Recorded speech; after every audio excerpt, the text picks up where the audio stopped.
parcel of Krishna. So, water the roots of the tree, all the leaves and branches and nourish and feed Krishna the center, and everything is prosperous.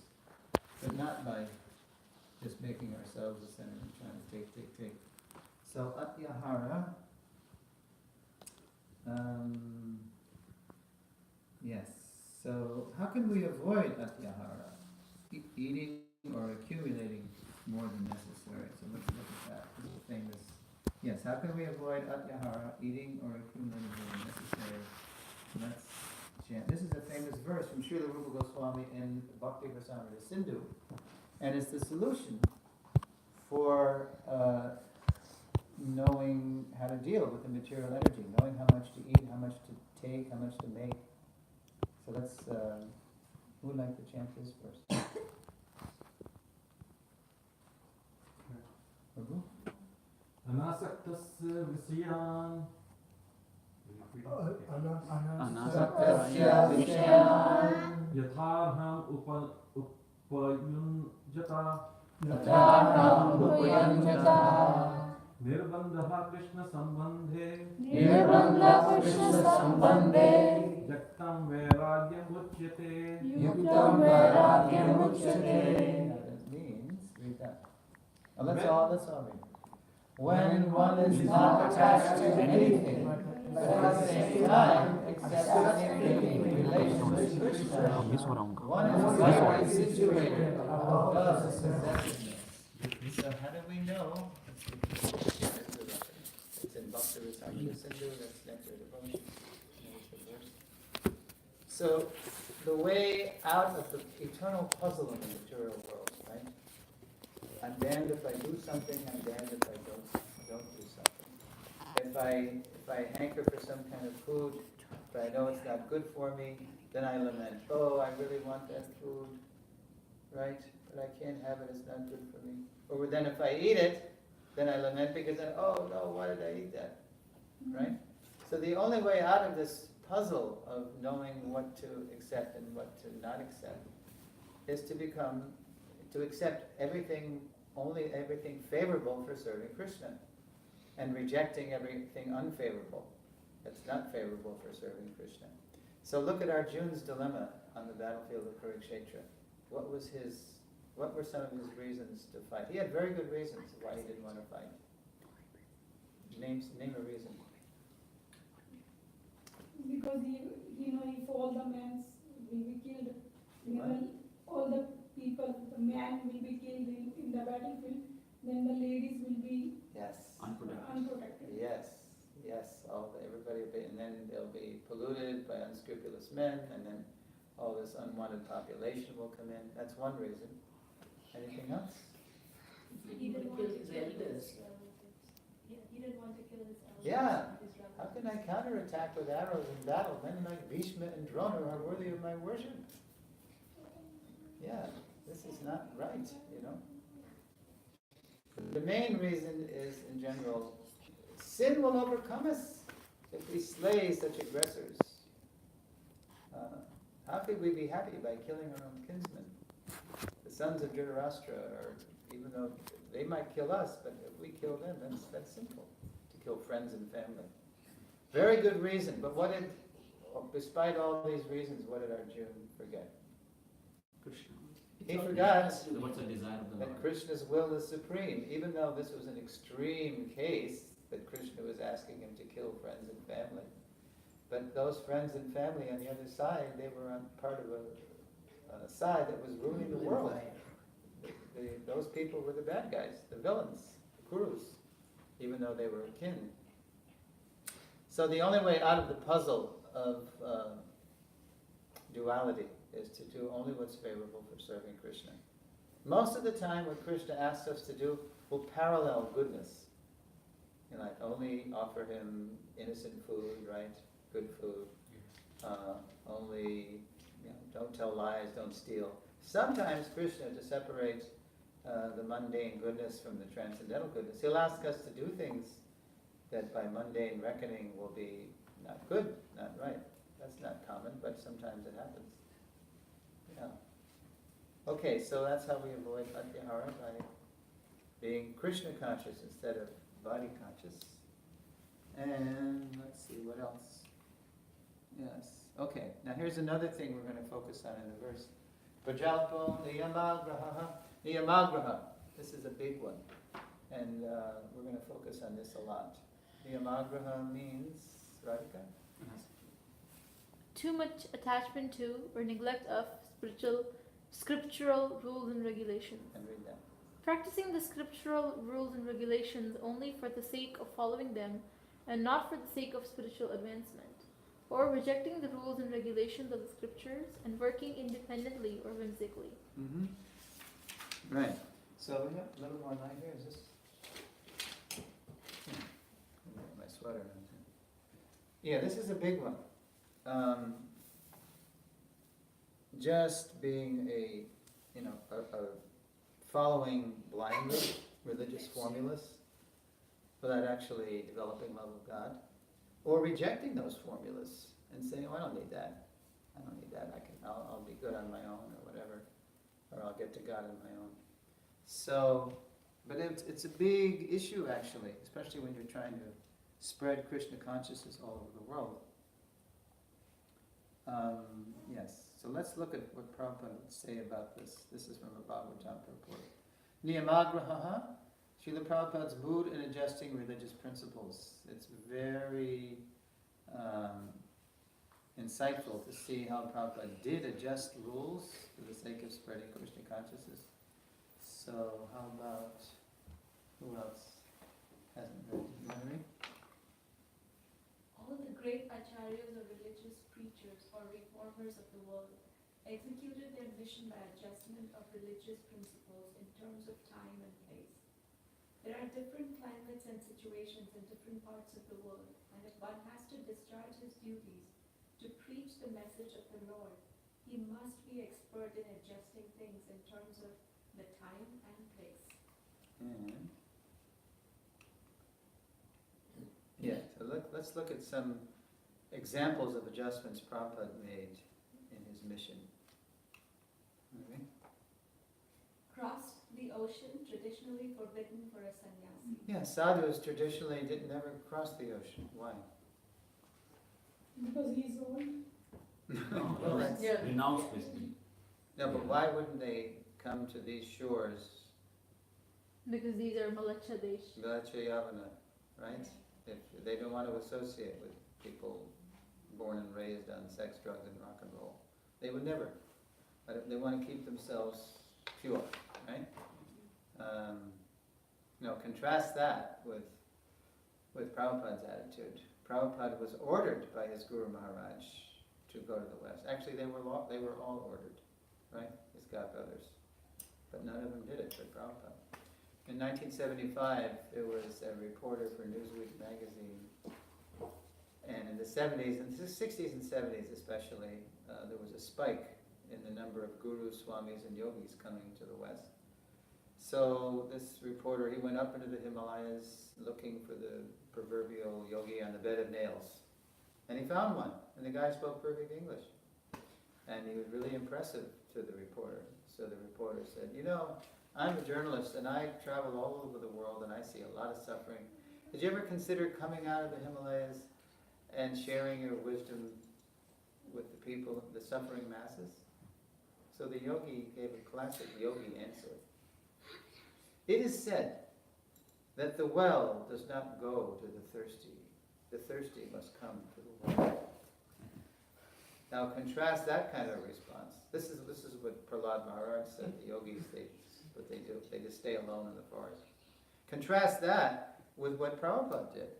To continue the analogy, he started an irrigation project all over the world, right? He established centers on every major continent,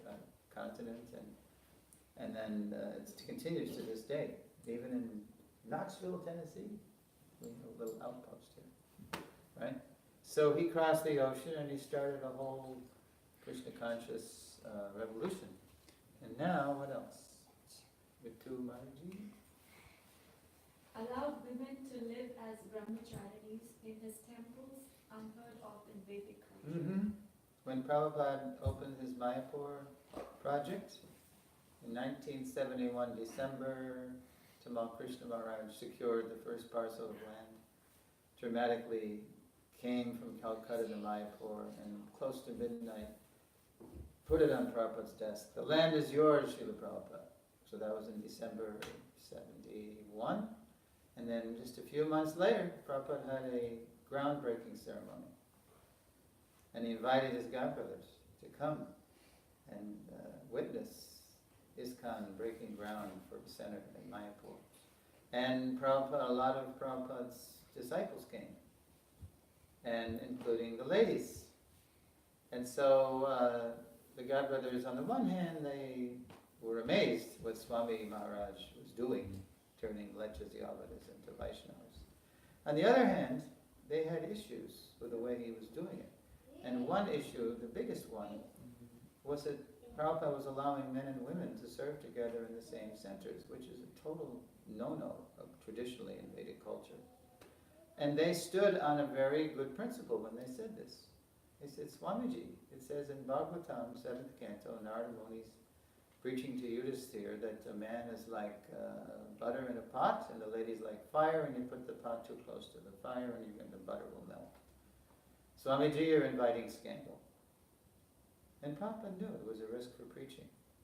Scandals had already happened. Scandals were happening. Scandals would happen. But he's not going to stop preaching and allowing men and women to serve together with etiquette. There were guidelines, there were boundaries. Prabhupada tried to explain to them, look, I went to the West. I found that from the time they're toddlers, they're freely mixing. And they're educated the same way in the schools. And there's no supportive spiritual culture outside. These centers were like oases in the desert of materialism. What is he going to do? Deny half the human race access to the mercy of Mahaprabhu? It's interesting. 70 years back, even Swami Vivekananda, he also had very similar views about yogis, going out and preaching and all that. I mean, he was the first one cross. He accepted the invitation. Yeah, he was also a Swami, sannyasi. And he also crossed the oceans to come here. Well, he went to that conference in Chicago. Yeah. And he gave everybody a completely Mayavad, impersonal view of Vedic religion. Yeah. What is all this talk of God? I see so many gods loitering in the street, infuriating the Western clerics. Right? This is their religion in India. We're all God. So we're still overcoming that, opinion of Vedic religion. So back to the point. So Prabhupada, that happened. And he was trying to show them that to spread Krishna consciousness, he needed men and women, both, to serve in the movement. That was in March 72. Now, months later, Shrudakirti Prabhu was traveling with Prabhupada. I told this story in the Thandaracharya series. Months later, Shrudakirti is with Prabhupada in the Philippines, in Manila, in October. They're setting up Prabhupada's rooms. And out of the blue, out of nowhere, Prabhupada said, my godbrothers criticized me, that I have allowed women to serve in the temples. But because I have made this adjustment, Prabhupada said, I have become successful. Practically, he credited his whole success to that adjustment of allowing men and women to serve in the same centers. And then Shrudakirti says in his book, What is the Difficulty? So I knew I had to ask Prabhupada a question because of what he said.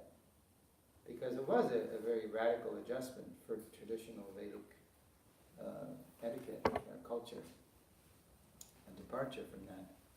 So finally Shrudakirti, who was massaging Prabhupada, behind Prabhupada, was always behind him. He never could see Prabhupada's expressions, when he would ask us questions. He said, Srila Prabhupada, how do we know, what's the difference? How do we know the difference between making an adjustment and changing a principle? Because you don't want to adjust principles. You can only adjust the applications of the principles. So Prabhupada didn't answer right away. The suspense was building. And then finally Prabhupada said, that takes a little intelligence. That's like the understatement of all time. A little intelligence?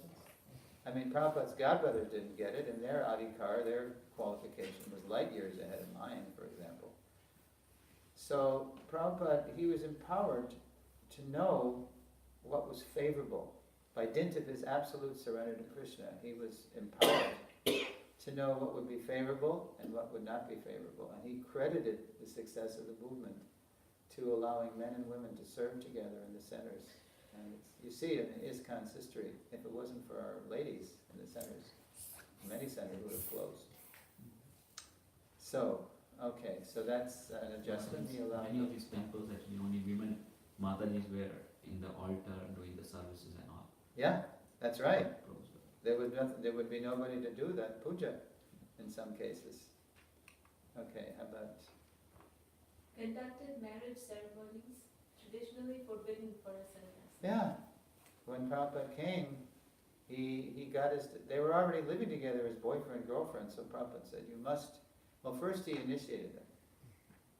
Because he needed to solidify their identity as devotees. That would be the way the marriage would last, right? And so, and then he personally married them. There was no one else to do it. It wasn't that Prabhupada could subcontract that duty out. No, he had to personally, what's an example? The first marriage in ISKCON, anybody know? Mukunda married Janaki on 26 2nd Avenue with all the billowing smoke and and the wedding feast. So Prabhupada would laugh, he would say, they will say, what kind of sannyasi is this? Right? Who's marrying people. He's not supposed to be totally detached from that. But it was favorable for Krishna's service. He had to do it. He had to do it. He had to play that role. Okay. How about one more? Accepted Guru Puja in front of the deities, forbidden in Shastra. Can you imagine? It says in Bhakti Rasamrita Sindhu, right in the Nectar Devotion, you shouldn't worship anyone else before in front of the deity. But Prabhupada in April 1974, after greeting the deities, up to that point, when we had greeting of the deities, if you've been in ISKCON temples, we play the Govinda prayers, and then we go, we offer flowers. But one fine morning in April 74, after offering the flowers with the devotees to the deities at their lotus feet, this is in Bombay, Shri Shri Radha Rasa Bihari, Prabhupada walked from the altar right to the Vyasasana, sat on the big high seat, and taught the devotees Shri Guru Vandana. Shri Guru Charana Padma. So the devotees were struck with wonder. Oh, a new song. And Prabhupada had them sing this to him in front of the deities. Because we understand more now. Because he was solidifying his position for all generations of devotees for all time to worship him. He's the foundational spiritual master for all devotees in ISKCON. We just thought it was a far-out song. A new song, far out. Yeah, this is great, this is cool. Because he was the only guru in ISKCON at the time. Now we have this multiple guru ISKCON culture, right? We have all these pictures. But the foundational person, the one that makes it all go, is the founder Acharya. So he did that. And that was breaking a lower principle. Lower principle is that you don't worship anyone else before the deities. Ordinarily, that's true. But when a person like Prabhupada has to assert his position for all time in ISKCON, then he had to do that. They also objected that he was letting us call him Prabhupada. That was another one. Okay, so Niyamagraha. Let's see what it says. Yes. Oh, here's another one, yeah. Accepted the title Prabhupada, much to his godbrother's astonishment and displeasure. Because they thought, well, that's only for the likes of Srila Bhaktisiddhanta Swami, etc. So how many godbrothers did he have? Well, if you read the biography by our godbrother Bhakti Vikas Swami, he initiated, I think just first initiated, 60,000 people. That's what it says in this book. But Harinam. Gayatri Diksha, I don't think there was that many. He had a lot more than ISKCON, a lot more than he initiated. Prabhupada initiated how many? 5,000. Not even. 4,000 something. 4780 or something from the Black Book. There was a Black Book. Yeah. Yeah, but it seemed like there were so many of us because Prabhupada was always deploying us all over the world.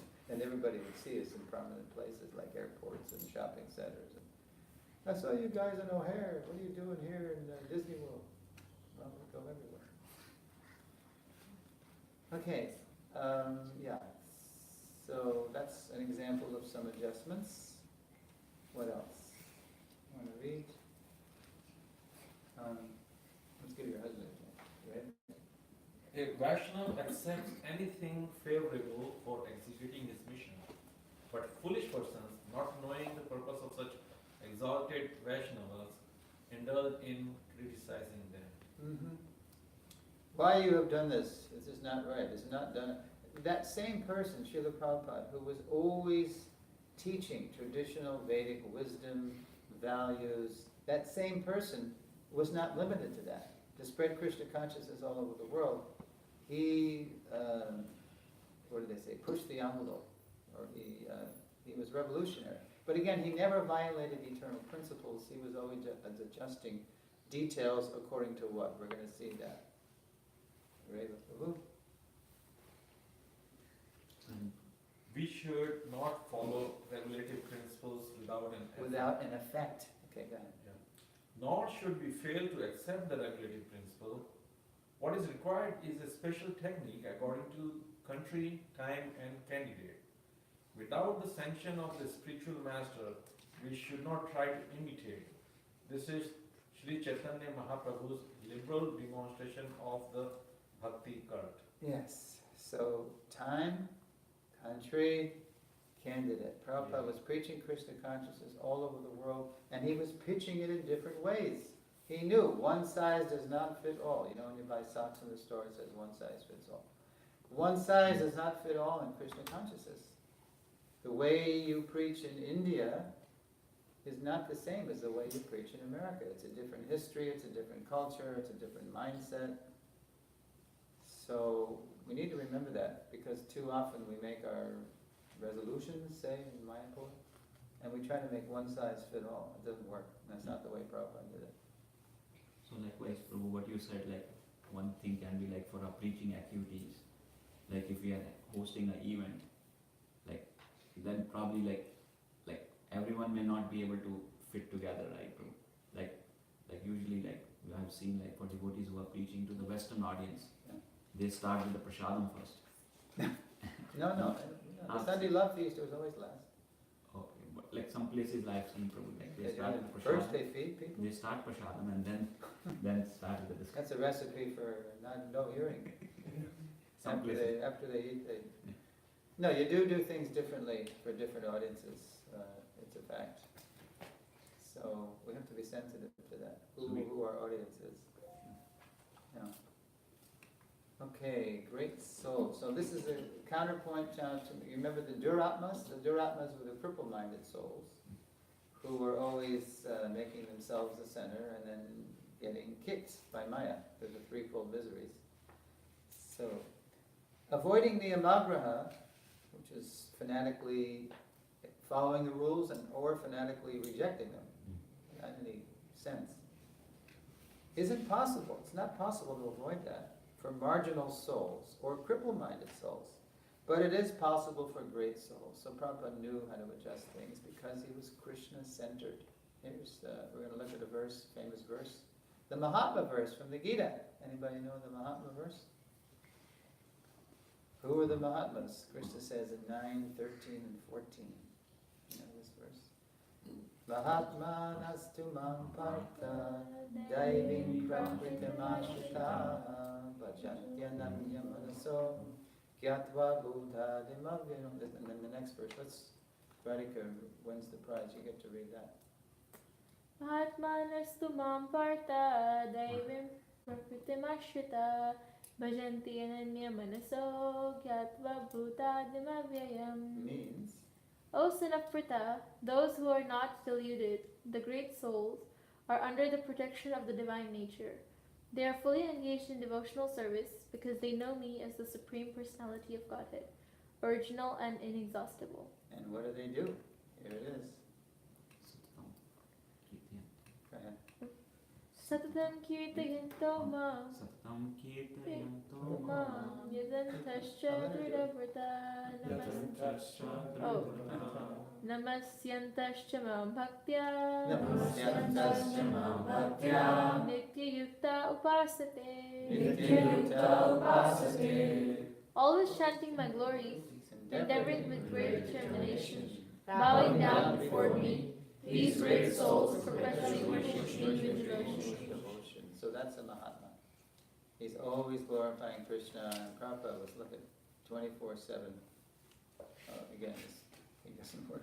So that is in Los Angeles. Prabhupada's recording a song there. And he was always chanting or writing or preaching. He was always doing something in connection with Krishna. Because it wasn't like a chore. It was his joy to do that. He's totally in love with Krishna. Okay, now finally, we get to 6 favorable activities and these are the do's. So I have a question for you in that connection.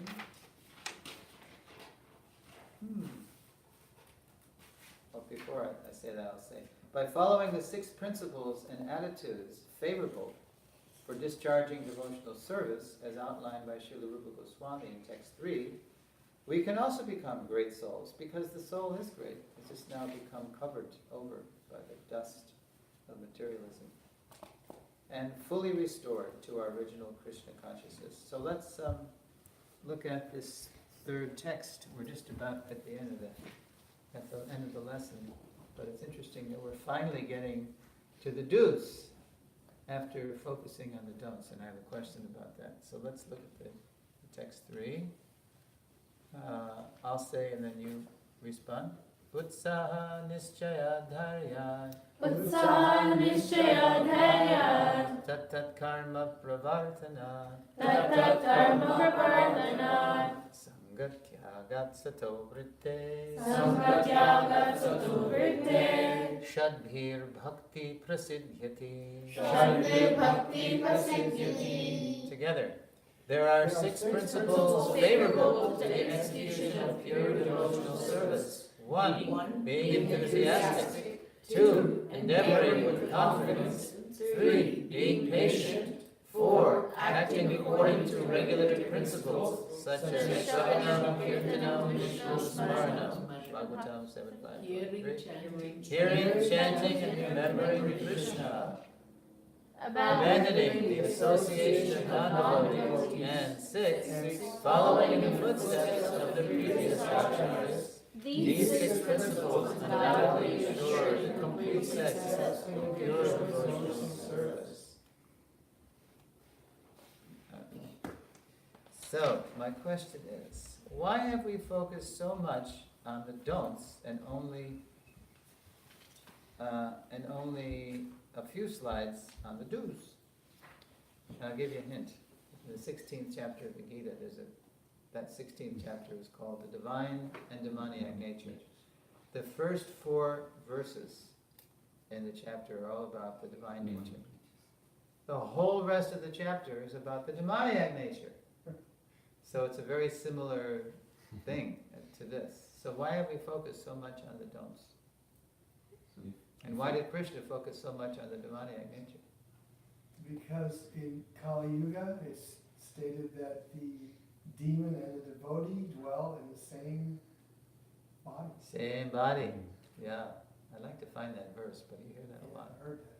Yeah, we've heard it a lot. It must be somewhere in Shastra. So, because that's our condition. We're surrounded by a materialistic atmosphere, so we're naturally infected with those materialistic qualities. So we need to hear about how to get free of that and how to avoid those things, those bad things. So, and once we do that, then we can do this. Otherwise, how are we going to even be able to be enthusiastic, be patient, endeavor with confidence? We're going to be too overwhelmed by the lower modes, the lower qualities. So that's the reason. This is the hospital. We're in the hospital.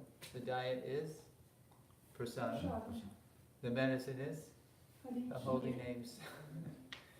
and that's all accomplished by the tongue. So if we simply control the tongue, it's amazing, huh? What a science. Just by controlling the tongue, just by using the tongue in the right way, we can go back to Godhead. By using it in the wrong way, we go to hell. Question? But why we can chant Mahamantra only, Prabhu? We can chant any other mantra. Why Any can't mantra or any other mantra also. Like for Vishnu or Lakshmi, we can chant any other mantra also. Yeah, you can chant those mantras, but the Maha Mantra, it says in the Shastra, is what is the most powerful medicine. When you're really infected badly, and gosh, God knows, looking at our Kali Yuga minds, how infected we are. We need powerful medicine. So all the other mantras are to bring us to chanting Hare Krishna. Iti so rishakam nam nam kali kalmashanashanam na tat purataropayak sarva vedeshu drishyate. Iti shodashakam, these 16 words of Hare Krishna, Krishna Krishna, Hare Hare, Hare Rama, Rama Rama, Hare Hare, is the medicine for this age, and explicitly to counteract the pernicious, it says the pernicious effects of Kali Yuga. No other mantra, no other medicine is as effective, as you hear Prabhupada say on the record, as chanting this Maha Mantra. So that's why it's called the Maha Mantra. It's the great mantra. It's the great cleanser. So, we can chant other mantras, but they're all to bring us to Hare Krishna. Yeah. All the Vedic mantras, like what did Dhruva Maharaj and Gajendra the elephant, what was their mantra?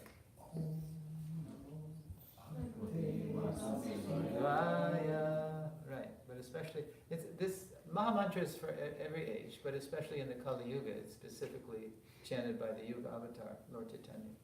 It's the easiest way. Even if you're demoniac, you can't get it out of your head, right? Like Mr. Patrick.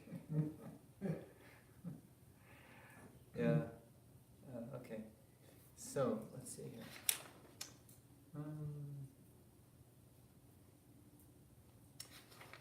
So now we're going to do the review before we do more questions. That's what we did then.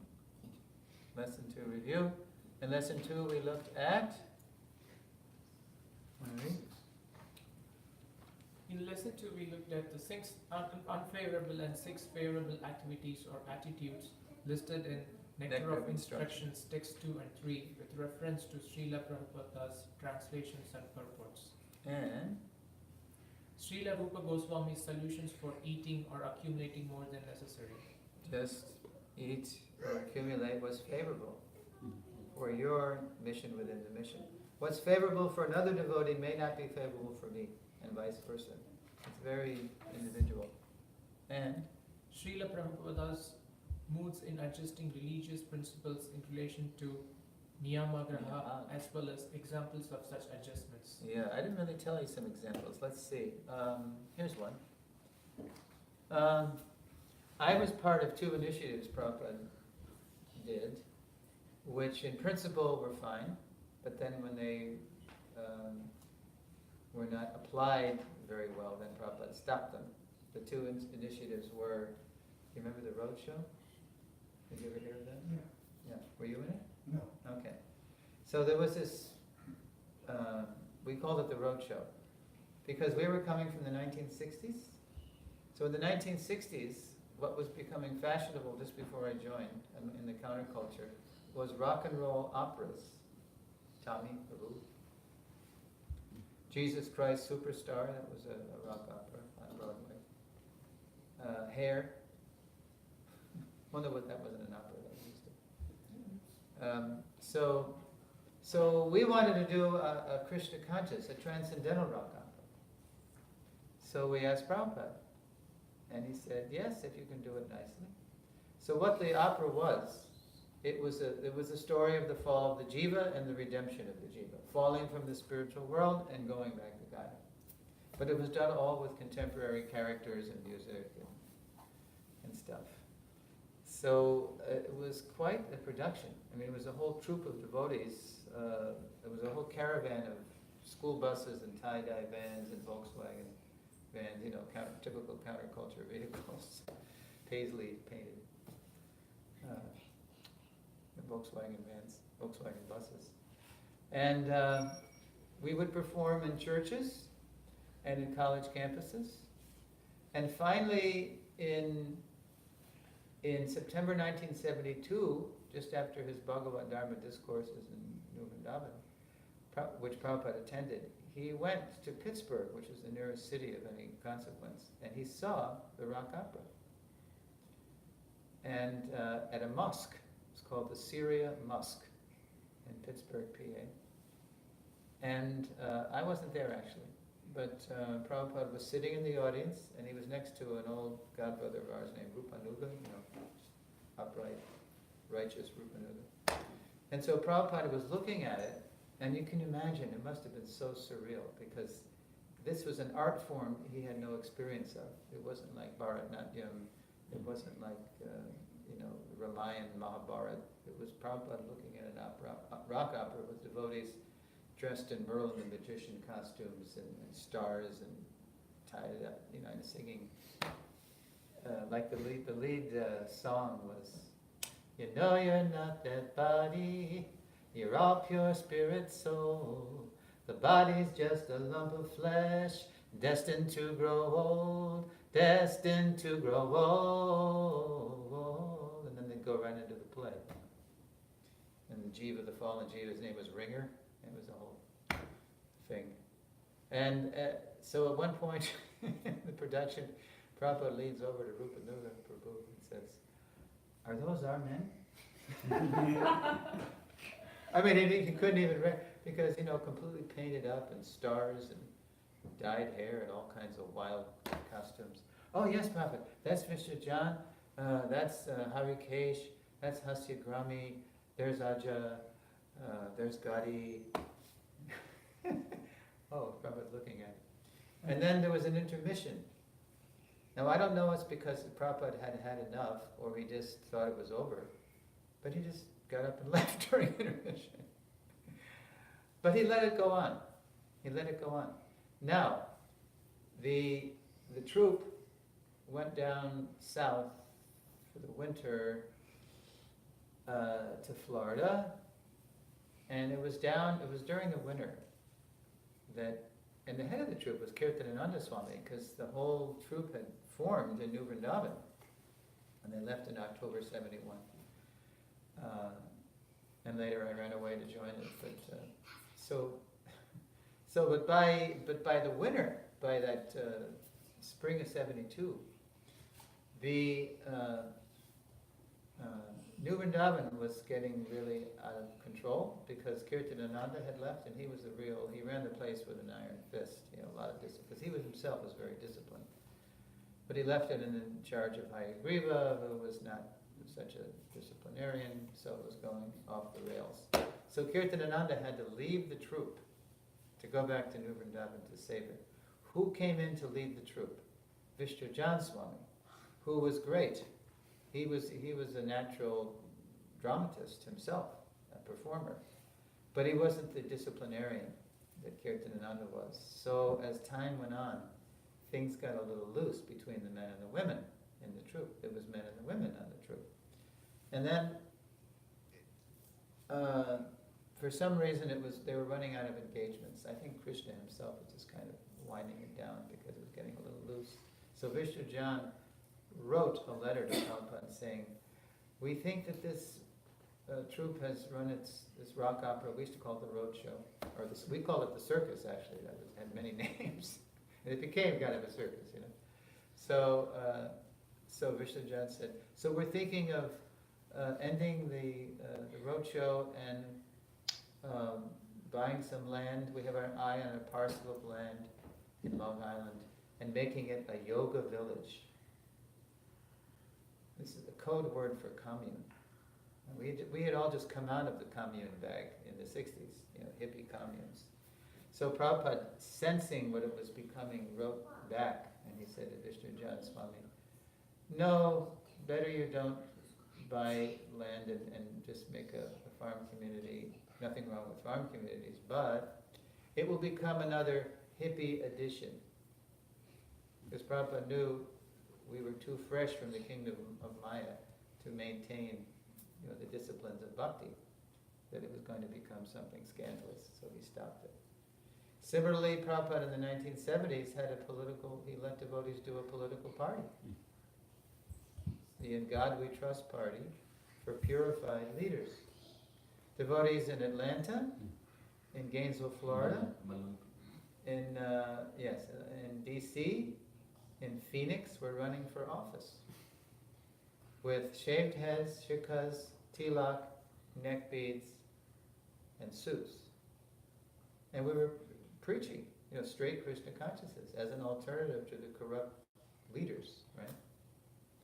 So we didn't win any races the first time around, but it was also kind of wild. Where I was in Gainesville, Florida as a brahmachari, one day a devotee from the party announced, Prabhus, this is no longer ISKCON Gainesville. This is Gainesville, in God we trust. We were becoming a political headquarters. And book distribution was suffering, and deity worship was suffering, our sadhana was suffering. We were going off the rails too. I remember one night the leaders were meeting in Gainesville and they were discussing Prabhupada's statement from Rajavidya, King of Knowledge. Have you seen? You have this book? Prabhupada writes in Rajavidya, the whole world is being controlled by man-eating rakshasas. In other words, demoniac leaders. They're devouring the people. It's true. Either metaphorically or sometimes literally. So, the next morning, I asked somebody who was at the meeting, what was the meeting about? It went to the wee hours. It was practically Mangal Arti when the meeting broke up.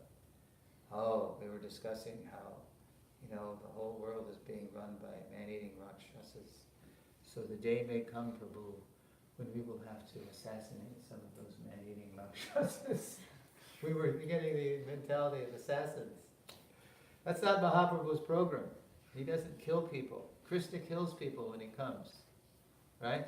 Yada yada hi dharmasya. But when Mahaprabhu comes, what does he do? He kills the demoniac mentality, yeah. Through the holy name, through prasadam. So, when we lost the first year's elections, then Rupanuga Prabhu, who was the head of the party, wrote Prabhupada and said, Srila Prabhupada, we did a lot of preaching, we didn't win any posts, but for the next round of elections, we require $30,000 from the BBT. Because Prabhupada let the BBT, underwrite the whole first round. But Prabhupada knew that we were going off the rails, because he always knew when we were going off. And he said, no, this is becoming a diversion. We do not mind getting the post, but not at the cost of our God consciousness. He knew we were becoming a little crazy with assassinations in the head. So,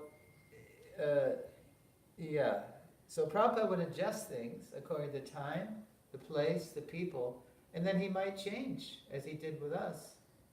When it was becoming unfavorable, then he stopped it.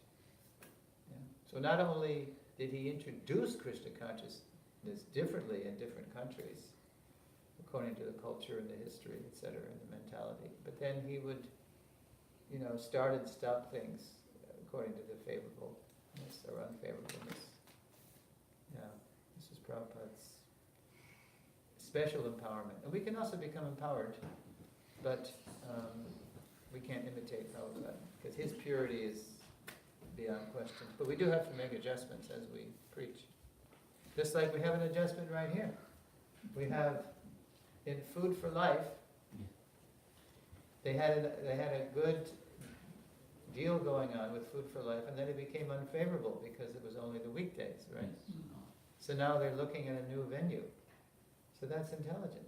Just going where the mercy is more flowing, more available, or needed, yeah. You're going to reach so many more people. So that's following Prabhupada's mood, it's not imitating. It's good. Okay, let's see what else. I think we're just about done. Concluding quotes. How about Srila Bhaktisiddhanta Prabhu? If one fails to give up the 6 faults, then the power to understand that Krishna Bhakti bestows the highest good for all living entities will be lost. Curious quote. I'm going to ask you a question about that, and that comes from Srila Saraswati Thakur's Anuvritti. That's the name of his commentary on Rupa Goswami's Upadesha. Now he's making an if-then causal connection. If one fails to give up the 6 faults, right? What were the 6 faults again? Atyahara. Yes, it starts with that. Then the power to understand that Krishna Bhakti bestows the highest good for all living entities will be lost. So what's the connection there? Why, if we can't give up the 6 faults, will we lose the discrimination to understand that Bhakti Yoga, Krishna consciousness, is the best welfare work? What's the causal connection? We'll lose the taste. Lose the taste, and we'll lose what, too? We won't have the right attitude. That's right. We'll think once again that sense gratification is really the goal of life. So we won't appreciate, the disciplines of bhakti, and we won't see that it's doing people any good, right? What is this Krishna consciousness? How is it helping the world? But it's actually the highest good. The highest good we can do is to help people come to a higher consciousness. Even in what does it say? What's that old saying? Maybe Jesus said this. You can feed a man a fish, or you can teach him how to fish. It's kind of a gross analogy because we don't eat fish. But raising people's consciousness, that helps relieve their suffering. And ultimately all is suffering by getting out of the cycle of birth and death.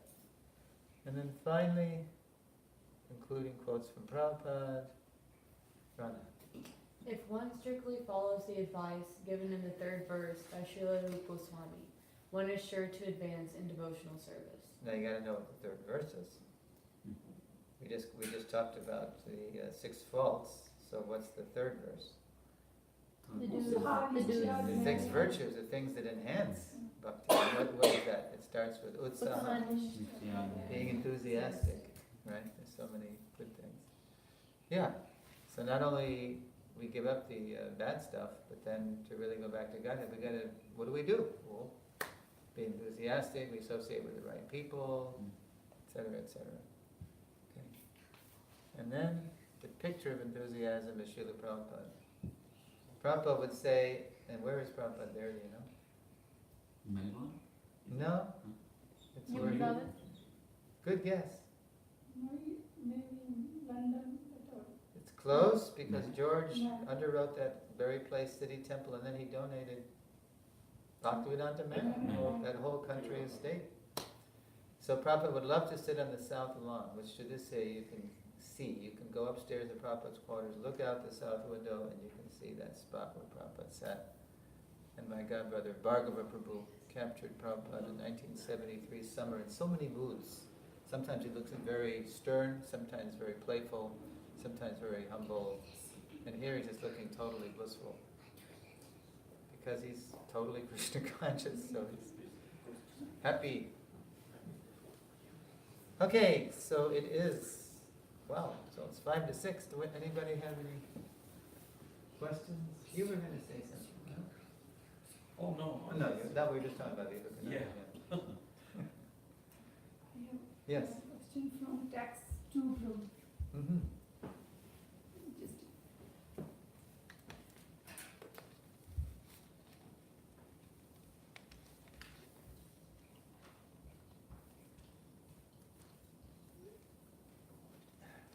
the 5th point is associating with worldly minded person who are not interested in Krishna consciousness. Yes, so what does that mean, associating with? So association means like we are meeting or talking. Intimately associated. Association. So Prabhu, like if somebody is very good, he has all the good qualities, but he is not a devotee Mm-hmm. and he is not progressing toward Krishna. Mm-hmm. So still we can associate with that person. Well, why might I associate with that person? To him in Krishna consciousness. Yeah, somehow or other, even just a little, like when Prabhupada would have darshan for guests, he would always insist, even if they weren't really, even if they were showing that they were bored or they didn't like what Prabhupada was saying, and then if they'd get up to leave, immediately, prasad, Prabhupada always insists they take prasad, because prasad is very powerful. Prasad is Krishna in food form. So Prabhupada knew that even if they just took a little prasad, that would begin softening their heart, so that someday they could become favorable. It's a gyata sukriti, it's unconscious association with Krishna in the form of food in that case. Therefore, Prabhupada was so big on food, restaurants, and give him prasad. And Shruti Kirti would say, Prabhupada would have me chase the person down the street if it only became apparent 5 minutes later, you know. So we associate to try to share the matchless gifts Prabhupada's given us, even if it's something small. Prasadam goes even where the holy names, even where the holy names aren't appreciated. Everybody likes to eat. But if we like somebody and if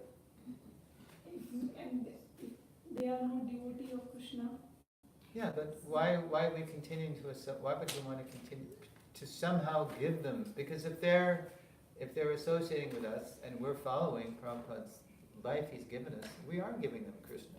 Now, if we're just hanging out with them and just hearing their mundane philosophy and taking their mindset, then yeah, it can infect us over time if we don't somehow turn it toward Krishna. That was Prabhupada's one of his gifts. He could take. He would always ask people, oh, where are you from? Who are you? What do you do? He would always connect it somehow. Oh, yes, we have that and we do that, and you could do that for Krishna. You can make that yoga. You could no longer have that just be a source of bondage for you. Because whatever people are doing, if it's not connected to Krishna service, it's just creating karma. This is generating new karma. Good or bad, that's all. It's ensuring another term of existence in this world.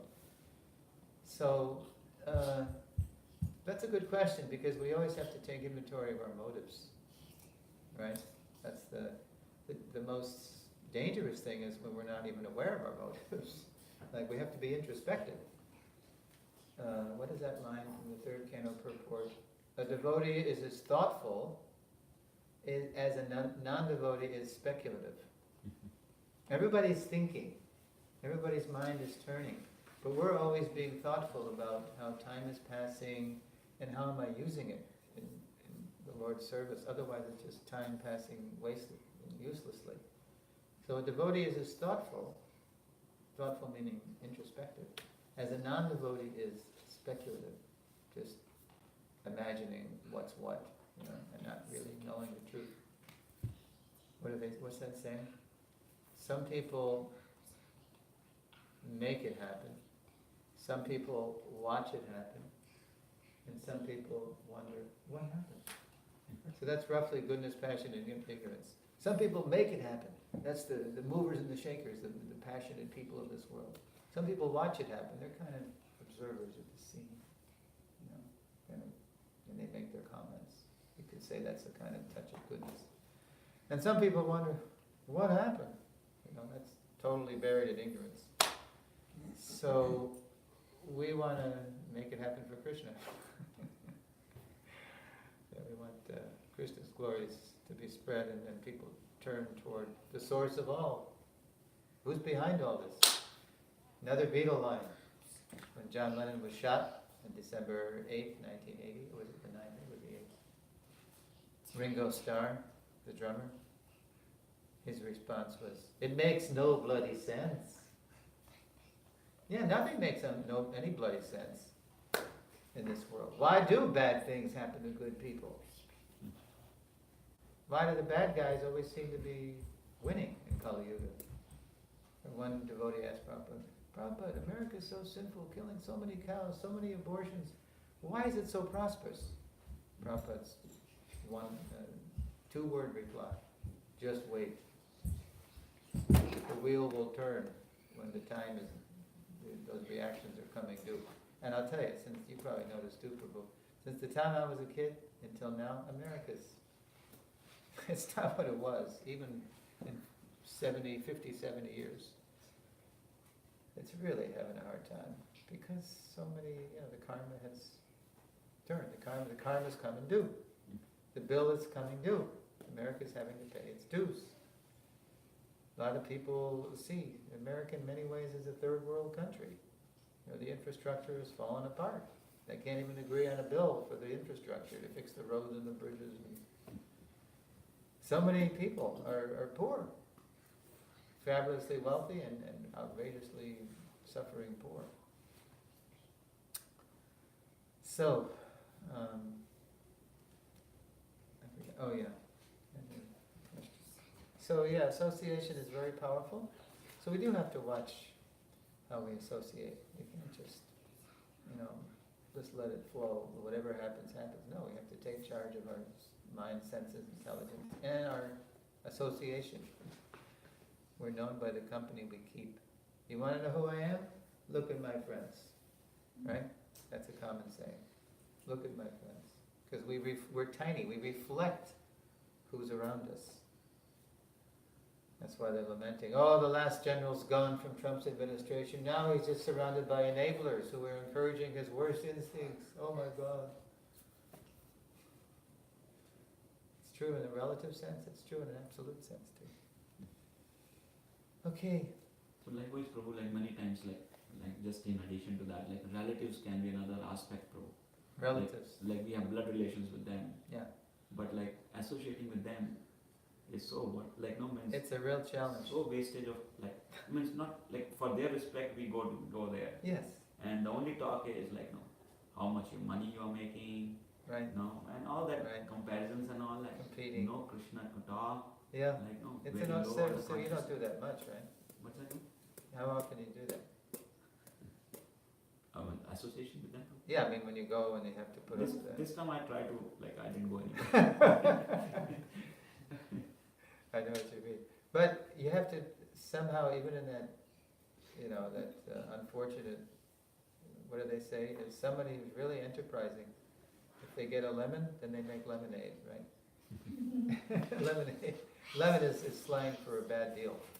Or Prabhupada would say, make the best use of a bad bargain. So when you go to these events and maybe they're not even eating good stuff, right? Or they're talking all jive, all nonsense. You have to somehow try to find a way, to inject a little something. But wouldn't equanimity come there? Be Equanimity. selective and, yeah. Yeah, Trying to take whatever. Yeah, you make the best use of a bad. You don't just spend the whole time, fuming or showing your displeasure. You practice tolerance. Yeah, the tolerance to tikshasva bharata. But as much as possible, you try to turn something around into something positive too. Even if, like I'm trying to think. I was just visiting. Anyway, you just give as much Krishna as you can, and then even the endeavor, even if you fail, Krishna knows our heart, and he will say, "Well, you tried," and they were completely, a stone wall. So what can you do? But that's the devotee who tries to, because he knows that's the best thing for people. They're wasting their time. Like Prabhupada on morning walks, sometimes they'd walk by golf courses, and Prabhupada would see elderly men, retired men hitting balls in the holes, and he would cry. Just see how they're wasting here they are approaching, in the fag end of life, they're approaching the end, and they're just knocking balls in the holes. This is your culture? How pitiful. Anyway, yeah, we're tolerant. What is it? I'm trying to think of the Sanskrit word for equanimity. Vidyavanaya sampanne, equal-minded. Yes, Oh, similar question what Mataji was asking. You may agree with someone, and what they're trying to do. But if that person is, that things he does is horrible, they sound horrible, they're not going to have good effect, can a person on the Krishna conscious path, will he ever support that person? No. But it's not enough just like if you look at Gita 3:25 or 26, Krishna talks about this.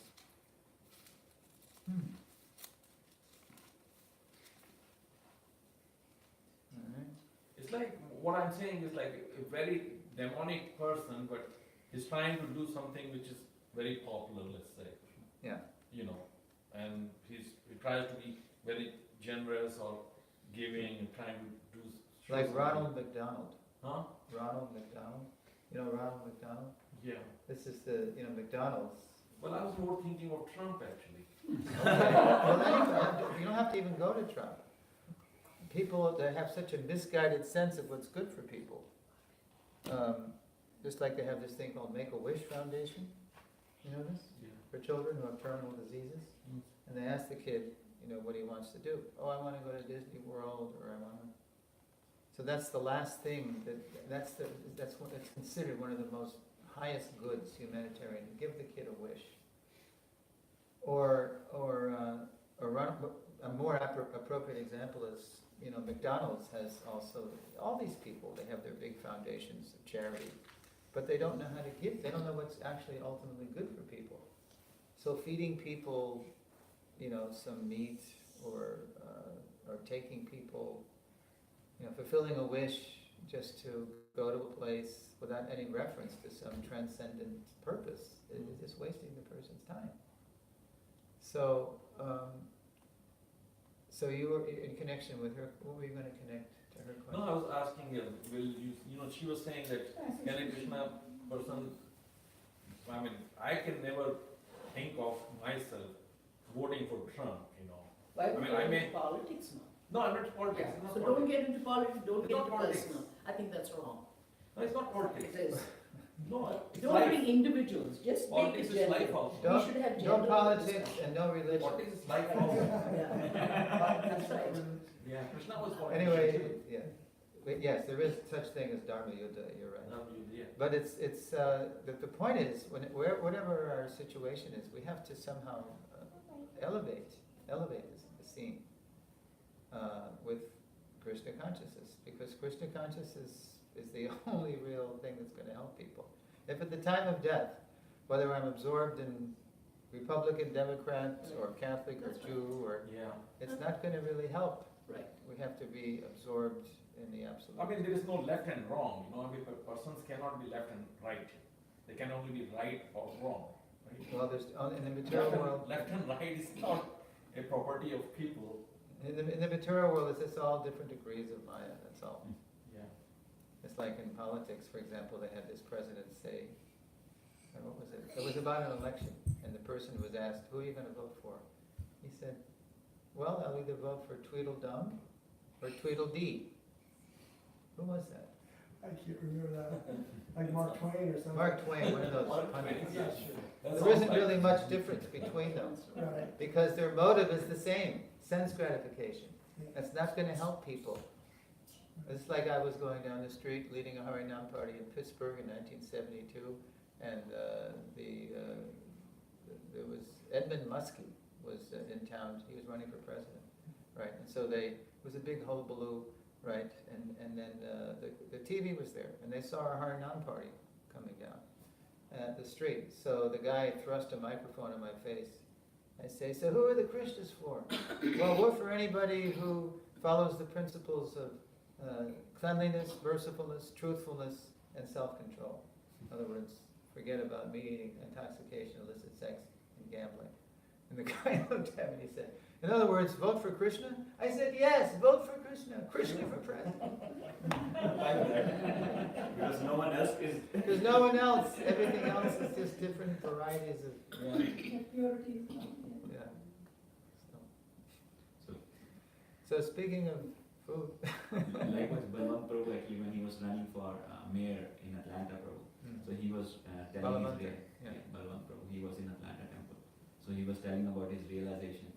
So they had this public discourse where all of those candidates Yes. who were running for mayor, they were there, and people were asking them questions. Press was there. So somebody so one of the couple of those candidates, they start smoking and all. No, so Balwant Prabhu said, "See, they cannot even control their senses. What will they do for their body?" Yeah, well, that's all the promises is, "I will please your senses." And then, of course, they don't. They don't do that. Because in other words, sense gratification doesn't please anyway, but they can't, how can a person make people happy? Yeah, And everyone has a different idea of what is sensory. Yes, exactly. One man's food is another man's poison. So. Prabhupada told Satsur Maharaj, you have to write a book how without Krishna consciousness everything is a failure. Because Krishna says that in the 4th chapter, 12th verse. Mogasha, no, 9th chapter, 11th verse, or 12th verse, 9th chapter, 12th verse. Mogasha moga karmano, moga jnana vichetasaha, rakshasing asuring shaiva, prakriting mohining shrita. Those who are thus bewildered are attracted by demonic and atheistic views. In that bewildered condition, in that deluded condition, their hopes for liberation. Everybody wants freedom, right? We don't know how to be free. Their fruitive activities, the desire to enjoy, right? And their culture of knowledge are all defeated. Yeah. So without Krishna, nothing works. Nobody gets out of here alive. Right? Any more questions? Or? Prabhu, you mentioned a biography of somebody. Could you repeat that name? It was Vikram. From yesterday's class? Today you mentioned somebody wrote a biography on Prabhu, Srila Prabhu. Oh, What was the author? on George Harrison. That was by Yogeshwar Prabhu. Joshua Green. Joshua Green. Joshua M. Green, aka Yogeshwar Das, who was there. He was in London. He was with the devotees.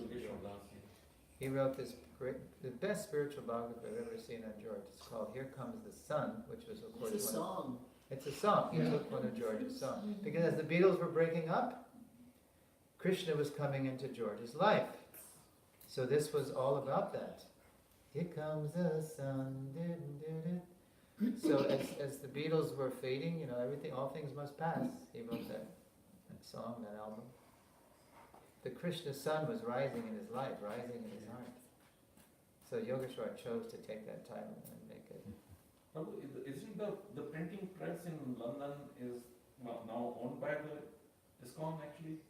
The printing press in London. Yeah, by So the book trust? Well, the BBT has different branches. Okay. So the only thing in London is a distribution of the books, not the press. It's called Bhaktivedanta Books Limited. Yeah, or Yeah. probably LLC by now. Yeah, Yeah, I've been there actually. Yeah? Yeah. yeah. It's in Wembley, or Wembley, yeah, the Yeah. red building, red brick I haven't building. been there, but I've seen the address. Yeah. Yeah, yeah. We have. Well, in India they print. That's the most popular. In Mumbai. Yeah? So yeah, that's the best book because it's very. You see George's humanity and his spirituality beautifully woven together, so that they really come out of the experience, you know, with some sense of transcendence. He wrote it for the public, not just for devotees. But we, being devotees, practicing devotees, we can see the inner motives of George and how he evolves over time.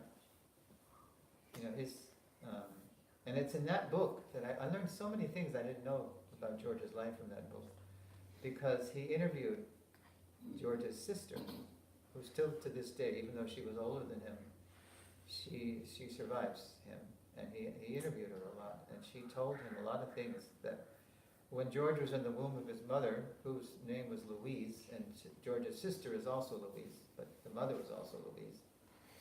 The pregnancy was so difficult for the mother that the only thing that would pacify George, who was kicking in the womb, you know, was a present that Louise had received from a friend. This is amazing. George's mother was given a gift, a long playing record. Remember that technology? 78 RPM, you know, of Indian ragas. That's the thing. Ragas, you know, instrumental, you know, sitar, tabla, right? So that's what George woke up to in the womb. So small wonder that in 1965, when he was all of 22, he met Ravi Shankar, and Ravi Shankar became his sitar guru. And then you first hear that sitar on a song called Norwegian Wood. It's the first strings of the down, down, down, down, down. You hear George on the sitar. Because Ravi Shankar. So obviously George had previous contact, as Krishna says in the Gita. So yeah, we're just it's there's a continuum of consciousness, and it's our choice whether the continuum is going to take us up or down. So we do have to watch our sangha, but we don't. Again, we're not hermits. We're not afraid of associating, but we have to. We should be sharing. We should be so Krishna conscious, and we will be as time goes on, that we can inspire people to see what we're up to. Because devotees, the more Krishna conscious we become, the happier we become. And people might make a go or a show of being happy, but really at the end of the day, it's not a happy place. They're just left empty. So if we're happy, people will want to. That's a lot of problem. Okay, so tomorrow we'll have lesson 3.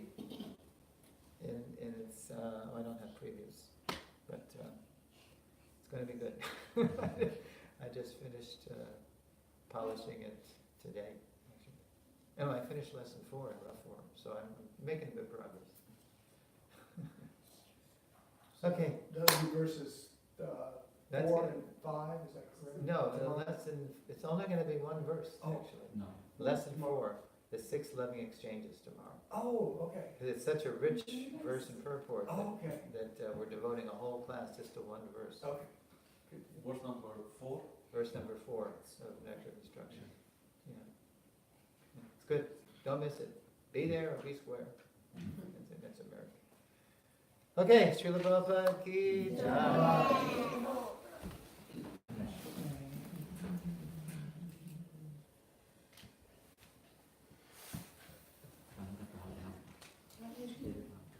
And now the toilet's So calling we me. had a Nashid prayer and Okay, go ahead. I'm going to answer the virgin call of nature.